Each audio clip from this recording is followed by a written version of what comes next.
Sobrang init, kahapon hindi. But then,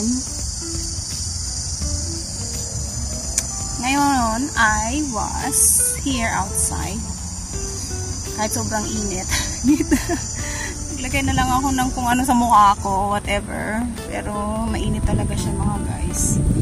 At ako ay jumping rope. Yun na lang ang gawin ko. This is my vlog for today. You know guys, you know, isa din sa ano ko is like meron akong nakita. Not once or twice ko na siyang nakikita. But I was thinking na kung ano man yung past na nangyari sa akin, I hope hindi siya nangyayari sa kanya. Kasi the way I saw her, mukhang sad na sad siya. Hindi siya masaya.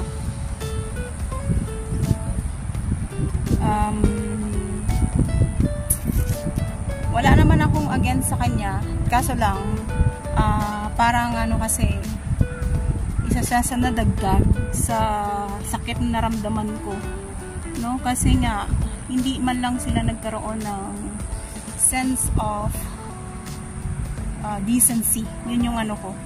Pero sa atin kasi mga Pilipino iba, sa kanila kasi iba din. So iba yung culture nila. So syempre para sa kanila parang okay lang yun. Kasi sa ano nila parang natural lang yun sa kanila. Pero sa ating mga Pilipino kasi iba yung ano, iba yung dating. Hindi naman sa nagmamalinis or whatever. Kasi sometimes lahat naman tayo, hindi naman tayo perfecto. We're doing something na hindi rin kaaya-aya. But then, kumbaga, sana nagkaroon lang sila ng sensitivity during that time. So, yun lang ang masasabi ko. At I can sense na hindi siya masaya. Nakikita ko. Para sana lang hindi niya nararanasan yung naranasan ko. Yun lang yung pray ko kay God. They will not going to experience what I had for the last many years. And sana, no? Oh, okay siya. Yun lang ang pwede kong gawin sa kanya. Pero I can't be a friend, but I can be a person na sana nag-wish lang na sana lang na hindi niya nararanasan yung naranasan ko. Yun lang yun. So ngayon guys, papakita ko sa inyo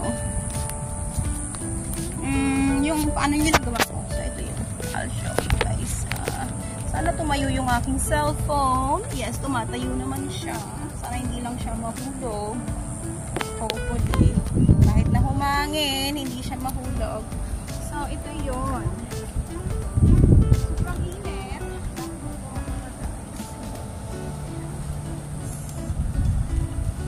Ito. Ito guys.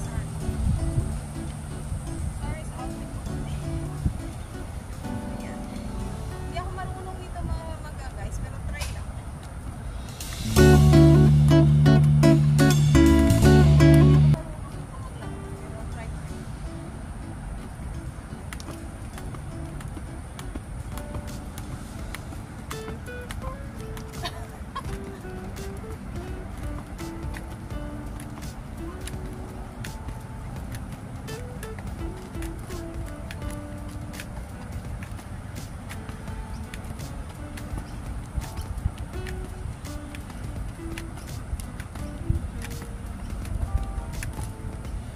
Mainit.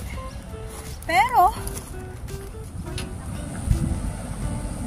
yun, tapos yun ang gagawin lang natin mga guys. Ano lang tayo.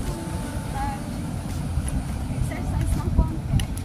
Para mas maganda kasi pag lagi tayo active. Yung mental health natin mas positive tayo. Yun lang yung pwede kong bigyan guys. Lalo na sa kagaya kong natuwa talaga na physically mentally na how let's say word that's really worst. At least kung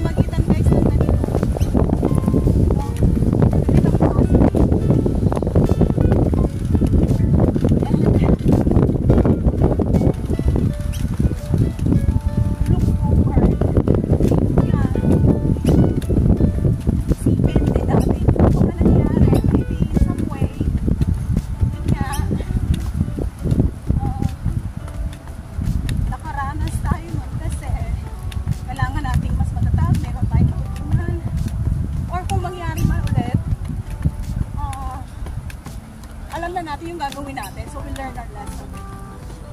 But then, yun nga lang, many years has been wasted before I finally took the turn to say, enough. Yeah. And, yeah. Kinakount ko na lang guys yung mga blessing, yung magagandang bagay na nangyari. Instead yung hindi magaganda.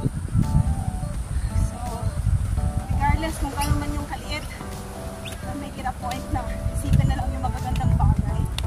Kasi isipin nyo, mga sleepless night na nangyari. No? Yun. And, isa din nakakatulong sa exercise mo guys. So, exercise is the best way para sa mental health. Hindi nga lang kasi sobrang init, kailangan be careful din. Kasi kailangan talaga ready ka din sa sobrang init dito. Super talaga guys, as in maramdaman mo talaga yung init. Grabe.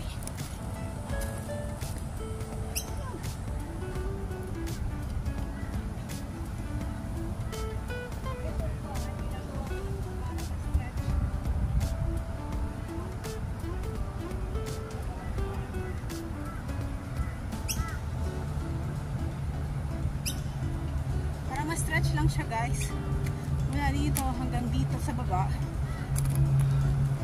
kasi